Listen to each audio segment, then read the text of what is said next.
ایک ہنر کامیاب مردوں کو ناکام مردوں سے الگ کرتا ہے، اور یہ ذہانت یا قسمت بالکل نہیں ہے۔ یہ صرف ایک تھیوری نہیں بلکہ ایک ذاتی سفر ہے، ایک اوسط درجے کے طالب علم سے ایک کامیاب رہنما بننے کا۔ اور یہ تبدیلی تب آئی جب لڑکپن کی ذہنیت کو پیچھے چھوڑ دیا۔ تو اگر ترقی رکی ہوئی محسوس ہو رہی ہے تو ان 5 محدود کرنے والے عقائد پر قابو پانا ضروری ہے۔ چلیں ان نفسیاتی رکاوٹوں کو توڑنے کا روڈ میپ دیکھتے ہیں جو ترقی میں رکاوٹ ہے۔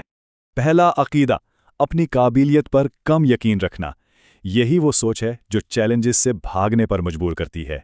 دوسری طرف جس شخص کو اپنی قابلیت پر یقین ہوتا ہے وہ ہر چیلنج میں سیکھنے کا موقع دیکھتا ہے۔ اس یقین کو بڑھانے کا پہلا قدم ہے خاموش فتوحات، وہ کامیابیاں جو صرف اپنے لیے ہوں۔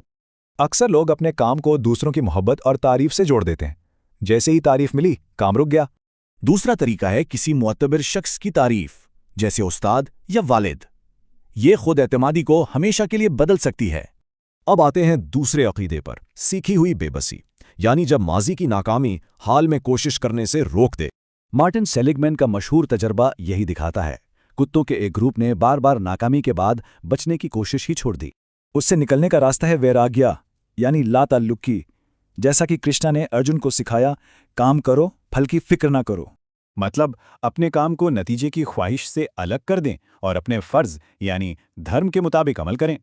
تیسرا عقیدہ ہے غلامانہ اخلاقیات۔ یہ وہ سوچ ہے جو بے بس لوگ اپنی ناکامی کو صحیح ٹھہرانے کے لیے بناتے ہیں۔ اس سوچ میں طاقتور لوگوں کی خوبیوں کو برا کہا جاتا ہے تاکہ اپنی کمزوریوں کو چھپایا جا سکے۔ اس سے نکلنے کا حل، اپنی اقدار خود بنائیں۔ طے کریں کہ آپ کے لیے کیا اہم ہے، پیسہ، صحت یا رشتے۔ چوتھا عقیدہ، میرا ماحول مجھے آگے بڑھنے نہیں دے رہا۔ یہ ایک بہت عام سوچ ہے، لیکن اصل بات یہ ہے کہ ماحول نہیں بلکہ ماحول کے بارے میں ہماری سوچ ہم پر اثر انداز ہوتی ہے۔ دماغ کو اپڈیٹ کرنے کا ایک ہی طریقہ ہے، چھوٹی غیر متوقع کامیابی حاصل کریں جو دماغ کی پرانی سوچ کو چیلنج کرے۔ اور پانچواں عقیدہ یہ کہ صحیح راستہ بالکل صاف اور آسان محسوس ہونا چاہیے۔ کیا واقعی ایسا ہوتا ہے؟ بالکل نہیں۔ جیسے بچے گر کر ہی سائیکل چلانا سیکھتے ہیں، ہر اہم کام میں چیلنجز تو آتے ہی ہیں۔ کامیابی کسی اور کا راستہ اپنانے سے نہیں ملتی، اسے اپنے راستے پر چل کر بھلے ہی نامکمل طور پر حاصل کرنا پڑتا ہے۔ تو صحیح راستہ کون سا ہے؟ وہ جو آپ کی اقدار سے جڑا ہو، آپ کی خودی کو بڑھائے اور جسے چھوڑنا خود سے غداری لگے۔ تو اگر ماضی اور مستقبل کی فکر نہ ہو تو آج کون سا قدم اٹھایا جائے گا؟ یہی سوچ لڑکپن کی ذہنیت سے نکالتی ہے۔